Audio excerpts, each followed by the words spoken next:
नमस्कार मित्रांनो, मी सुचेंद्र देशमुख आपल्या सर्वांचं वी अकॅडमीमध्ये स्वागत करतोय।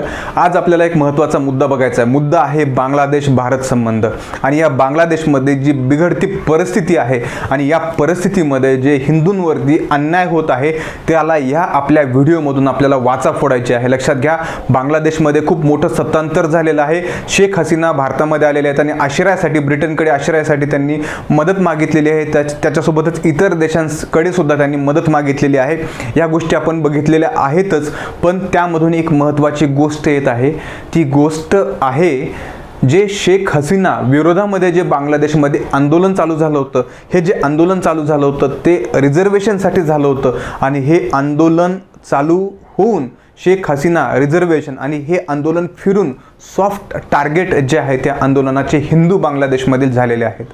का हिंदूंविरोधामध्ये हे आंदोलन होत आहे? लक्षात घ्या, बांगलादेशमधील हिंदू जो आहे तो कशाची शिक्षा भोगतोय हे आपल्याला आज बघायचं आहे। त्यासोबतच आता कुठे आहेत CAA ला विरोध करणारे सेक्युलर दीदी कुठे आहेत? जे CAA ला सिटिझनशिप अमेंडमेंट ॲक्टला ज्यांनी विरोध केला आहे, आता ते सेक्युलर आपल्याला कुठेही दिसत नाहीत।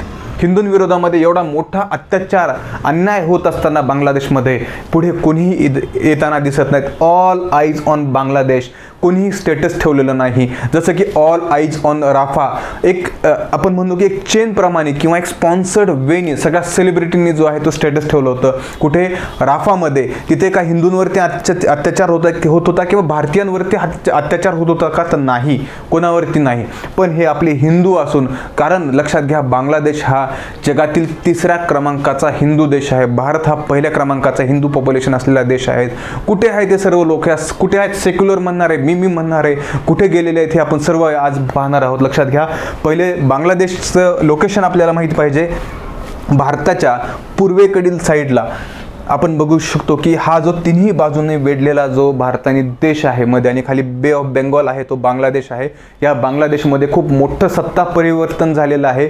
ह्या ज्या बघत आहोत आपण, शेख हसीना यांना 45 मिनिटांमध्ये देश सोडावा लागलेला आहे आणि ह्या कशामुळे? तर ह्या रिझर्वेशन अगेन्स्ट जे प्रोटेस्ट झालेलं आहे त्या प्रोटेस्टनी यांची सत्ता जी आहे ते उलथून टाकलेली आहे। आणि यासोबतच शेख हसीना यांचे जे वडील संस्थापक होते बांगलादेशात, त्यांचेसुद्धा पुतळे जे आहेत, त्यांचे स्टॅच्यू आहेत बांगलादेशमध्ये, ते फोडण्यामध्ये आलेले आहेत।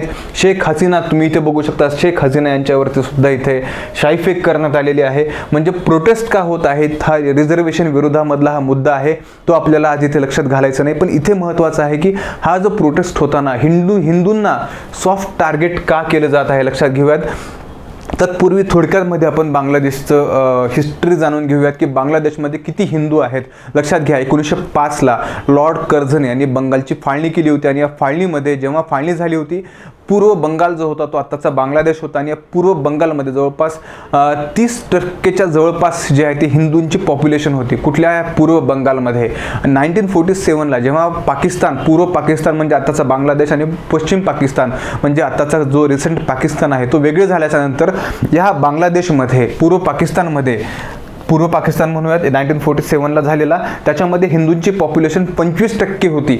आता लक्षात घ्या, 1971 ला 1971 ला जेव्हा बांगलादेश स्वतंत्र झाला पश्चिम पाकिस्तानपासून, तेव्हा हिंदूची पॉप्युलेशन सुद्धा 20 ते 25% होती।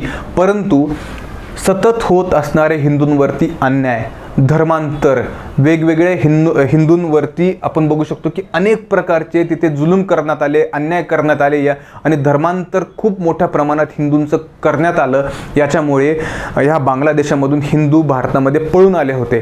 त्यासोबतच पाकिस्तानमधून सुद्धा अनेक हिंदू धर्मांतर, अत्याचार यामुळे पळून आलेले आहेत आणि अफगाणिस्तानमधून सुद्धा पळून आलेले आहेत। लक्षात घ्या, बांगलादेश, पाकिस्तान आणि अफगाणिस्तान यासाठी आपल्या गव्हर्नमेंटने तेव्हा पळून आलेले हिंदू अनेक वर्ष भारतामध्ये राहिलेले होते आणि त्यांच्यासाठी हा जो ॲक्ट आहे, सिटिझनशिप अमेंडमेंट ॲक्ट, आपल्या गव्हर्नमेंटने केलेला होता आणि त्या हिंदूंना जे आहे ते भारतामध्ये सिटिझनशिप देण्यात आली होती। तेव्हा ममता दीदींसारखे सेक्युलर म्हणणारे लोक जे आहेत किंवा सो कॉल्ड सेक्युलर इंडियामधले आहेत, त्यांनी असा प्रश्न निर्माण केला होता की ही जी आहे फक्त हिंदूंनाच का, मुस्लिमांना का नाही? एक सोपी गणित आहे, एक सोपी गोष्ट आहे।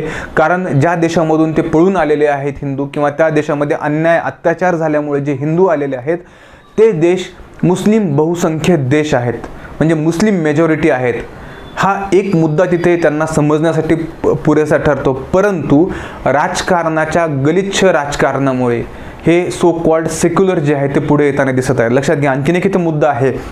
सध्या भारतामध्ये असं झालेलं आहे की वेगवेगळ्या सोशल मीडिया प्लॅटफॉर्मवरून ह्या सेव्ह हिंदू जे बांगलादेशमधले जे हिंदू आहेत त्यांना वाचवण्यासाठी एक मोहीम छेडण्यात येत असल्याचे आपल्याला दिसतं आहे. पण भारतामध्ये एक डेफिनेशन झाली आहे, सो कॉल्ड सेक्युलर म्हणजे काय आणि कम्युनलिस्ट म्हणजे काय. आपल्याला असं भारतामध्ये दिसतं की हे जे कम्युनल आहेत किंवा कम्युनलिस्ट आहेत म्हणजे हिंदूंना सेव्ह करा म्हणणारे किंवा हिंदू फॉलो करणारे कम्युनिस्ट आहेत.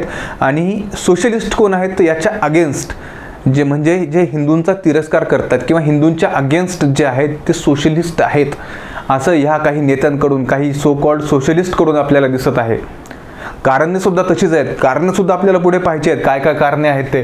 तत्पूर्वी आपण बघूया की बांगलादेशमध्ये वेगवेगळ्या न्यूजपेपरमध्ये जे आहेत भारतामधल्या, इथं वेगवेगळ्या न्यूज आलेल्या आपण बघू शकतो. टाइम्स ऑफ इंडिया असेल, इंडियन एक्सप्रेस असेल, बिझनेस टुडे असेल, इंडिया टुडे असेल, याच्यामध्ये सांगितलेले टेम्पल बांगलादेशमधले जाळताना दिसत आहेत. त्यासोबतच हाऊसेस अटॅक्ड होत आहेत. कोणाचे होत आहेत? ते हिंदू होत आहेत. ओके, सॉफ्ट टार्गेट जे आहे ते हिंदू होत आहेत. कुठे? बांगलादेशमध्ये. सगळ्या न्यूजपेपरमध्ये ही न्यूज आहे. परंतु लक्षात घ्या, सो कॉल्ड सोशलिस्ट किंवा भारतामधील जे गोष्टी जे नेहमी इतर देशामधील मुस्लिमांवरती अन्याय झाल्याच्या नंतर जे अन्यायाला त्या वाचा फोडण्यासाठी जे आपल्या स्टेटस ठेवतात, जसं की आपण बघितलेलं आहे की सेव्ह बांगलादेश आपण सध्या आता जे ट्रेंड चालू करायचं आहे आपल्याला, आणि ह्या सेव्ह राफा जो स्टेटस होतं, अनेक सेलिब्रिटींनी सुद्धा हे स्टेटस ठेवलेलं आहे, पण आत्ताही कोणी ठेवताना आपल्याला दिसत नाही. थोडक्यात बघायचं की आणखीन एक्सवरती सुद्धा अशाच प्रकारचे जे आहेत हिंदूंवरती अन्याय होताना दिसत आहेत. आणि या हिंदूंवरती अन्याय होताना वेगवेगळ्या अन्यायाला वाचा फोडताना इथे सुद्धा आपण दिसत आहे की बांगलादेशमध्ये आपण सुद्धा बघितलेलं आहे की कशा प्रकारे जे आहे डेमोग्राफी जी आहे, डेमोग्राफिक पॉप्युलेशन जी तिथली हिंदूंची आहे ती आपण इथे थोडक्यात बघितलेली आहे. बांगलादेशमधील ज्या युवती आहेत त्या भारतीय गव्हर्नमेंटला प्रार्थना करतात की आमचे मंदिर तोडली जात आहेत, आमच्या देवांच्या मूर्ती फेकून दिल्या जात आहेत, तोडल्या जात आहेत, मंदिरांना जाळलं जात आहे. अनेक वेगवेगळ्या भगिनी आहेत, हिंदू भगिनी आहेत, त्या इथे प्रार्थना करताना आपल्याला दिसत आहेत. त्याच्यासोबत जे हिंदूंचे दुकान आहेत, हिंदूंची प्रॉपर्टी आहे, त्यांना सुद्धा इथं आग लावताना आपल्याला दिसत आहेत.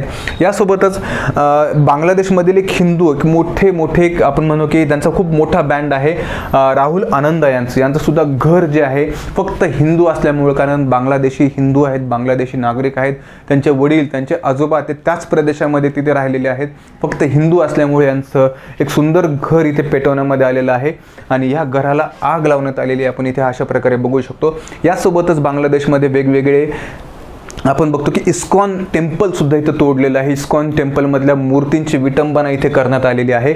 लक्षात घ्या, भारत हा हिंदू बहुल देश आहे, मग भारत गप्प का आहे हा प्रश्न सगळ्यांना सतवतो आहे. कारण भारतामधले जे सेक्युलर आहेत ते काहीच म्हणताना दिसत नाहीत. सेक्युलरचा अर्थ काय होतो लक्षात घ्या, सर्व धर्मांना समान समजणारे जे आहेत ते सेक्युलर आहेत. पण भारतामधील सेक्युलर बघितलं तर मोस्टली मुस्लिम धर्म जो आहे त्यांच्याविषयी अन्याय झाल्याच्या नंतर हे सेक्युलर आपल्याला पुढे येताना दिसतात. पण या हिंदूवरती अन्याय होत असताना हे सेक्युलर कुठे गेलेले आहेत? लक्षात घ्या, हे जे सेलिब्रिटी आहेत यांनी एक आपण स्पॉन्सर्ड वेनी एक कॅम्पेन चालवल्यासारखं ऑल आईज ऑन राफा हे कॅम्पेन चालवलं होतं. कारण राफामध्ये समुदायावरती अन्याय होत असताना आपल्याला दिसलेलं आहे तिथे. पण यांना हिंदूवरती अन्याय होताना कुठल्याही सेलिब्रिटीला आत्तापर्यंत भारतामधल्या ज्यांना आपण डोक्यावर घेतो, ज्यांची आपण मूव्ही बघतो, असं कुठलाही सेलिब्रिटी पुढे आलेला नाही आणि त्यांनी हे स्टेटस टाकलेलं नाही. सेव्ह बांगलादेश, जे बांगलादेशीची हिंदू आहेत त्यांना वाचवा, असं ऑल आईज ऑन बांगलादेश हे कुठेही स्टेटस आपल्याला दिसत नाही. ओके, त्याप्रमाणे बांगलादेश आपण बघितलेलं आहे की जगामधील तिसरा सर्वात मोठा हिंदू लोकसंख्येचा देश आहे आणि भारत हा हिंदू लोकसंख्येचा 1 नंबरचा देश आहे. लक्षात घ्या, हिंदू लोकसंख्येवरती म्हणजे हिंदू लोकांवरती जर अन्याय होत असेल तर आपण सुद्धा इथे पुढे उभं राहायला पाहिजे. कारण आपण इस्रायलचं उदाहरण देतो. इस्रायल एवढा देश मोठा का झाला?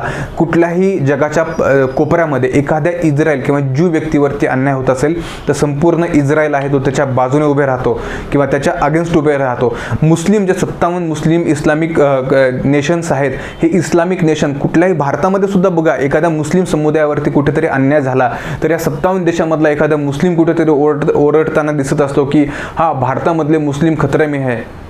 फक्त हे मुस्लिमांविषयी बोलतच नाही, पण ही हिंदूंविषयी बोलतोय मी, कारण हिंदूला इथे कोणीही प्रोटेक्ट करताना दिसत नाही, किंवा सो कॉल्ड जे जागतिक मीडिया आहे तो सुद्धा इथे फोकस करताना दिसत नाही. हे खूप चिंता करण्यासारखी गोष्ट आहे. लक्षात घ्या, बांगलादेशमध्ये मूर्त्यांची नासधूस केली जात आहे, अशा प्रकारची विटंबना केली जात आहे, देवी देवतांच्या मूर्त्या तोडल्या जात आहेत, महिलांवरती अन्याय, रेप, अत्याचार केले जात आहेत. आणि हे जे आहे ते प्रत्येक भारतीयाला ह्या गोष्टी आपल्याला समजायला हव्यात. बांगलादेशमध्ये काय झालेलं आहे, हिंदूमध्ये वरती का अत्याचार होतोय. बांगलादेशील एका मुलीने लिहिलेलं आहे, एक पंतप्रधानांना एक लेटर आहे, त्यांनी सांगितलेलं आहे की हिंदूंवरती आम्हाला खूप मोठा इथे धोका आहे, आम्हाला इथं मारलं जात आहे, आमच्यावरती अन्याय केले जात आहेत, तर तुम्ही कुठली तरी स्टेप्स घ्या. म्हणजे थोडक्यात भारतीयांना उद्देशून all the people of India for their concern and prayer for us. म्हणजे त्यांनी आपल्याला थोडक्यात आपण असं म्हणूयात की आपल्याला प्रार्थना केलेली आहे की आम्हाला गॉड वाचवेल, आणि तुमच्या ज्या म्हणजे तुमच्या जी प्रेयर आहे, तुमची जी प्रार्थना आहेत ती आमच्या सोबत राहू द्या. म्हणजे कुठेतरी लक्षात घ्या, हा ट्रेंड जो आहे तो प्रत्येक भारतीयातल्या जनसामान्यापर्यंत जायला हवा.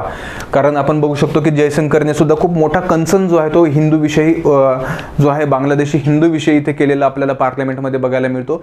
त्यासोबतच आपण एक भारतीय म्हणून आपलं एक इथे नातं आहे की प्रत्येकाने सेव्ह बांगलादेशी हिंदूज हा कॅम्पेन आहे, किंवा ऑल आईज ऑन बांगलादेश हा इथे आपण एक प्रेशर तयार करायला पाहिजे. खूप मोठं भारतीयांकडून एक प्रेशर गेलं पाहिजे. जसं की मालदीवच्या अगेन्स्ट जे भारतीयांमध्ये जी लाट उसळली होती, तशाच प्रकारची लाट जी आहे ती बांगलादेशी विरोधामध्ये जे अत्याचार होत आहेत, हिंदूंसोबत जे अत्याचार होत आहेत त्याच्या विरोधामध्ये ही लाट पाहिजे. आणि गव्हर्नमेंटला खूप मोठी स्टेप्स घेण्यासाठी हे भाग पाडलं पाहिजे.